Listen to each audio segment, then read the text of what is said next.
Guys, അങ്ങനെ no food ചാലഞ്ചിൽ ഞാൻ ഏകദേശം അവസാന ഘട്ടത്തിലെത്തി. അവസാനം എന്ന് പറയാൻ പറ്റില്ല, 7 മണിയായി, ഇതുവരെ ഫുഡ് കഴിച്ചിട്ടില്ല. ഇന്ന് ഞാൻ വെള്ളം പിന്നെ പ്ലെയിൻ ബ്ലാക്ക് കോഫിയാണ് കേട്ടോ കഴിച്ചത്. ബ്ലാക്ക് കോഫി എന്ന് പറഞ്ഞാൽ no sugar, nothing, just plain coffee. അത് കഴിച്ചുകൊണ്ട് കുറച്ച് എനർജിയും കാര്യങ്ങളൊക്കെ ഉണ്ട്. വിശപ്പ് അങ്ങനെ തോന്നിയിട്ടില്ല. ഞാൻ വിചാരിച്ചിട്ടില്ല എനിക്ക് ഇത്രയും സമയം പിടിച്ച് നിൽക്കാൻ പറ്റും. എനിക്ക് കുറച്ച് സമയം കൂടിയല്ലേ ഉള്ളൂ, ഞാൻ പിടിച്ച് നിൽക്കും. Never give up guys, never give up. അതെൻ്റെ ഒരു അജണ്ടയാണ്. ഞാൻ ഒരു കാര്യത്തിലും ഗിവ് അപ്പ് ചെയ്യില്ല. അങ്ങനെ Mary, what you want to say about your husband fasting?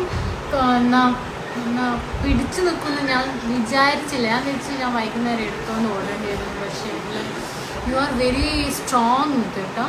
I never give up, as you know. ഞാൻ എപ്പോഴാണ് ഫുഡ് കഴിക്കാൻ പോകുന്നത്? ഗ്യാസിന് Tomorrow morning.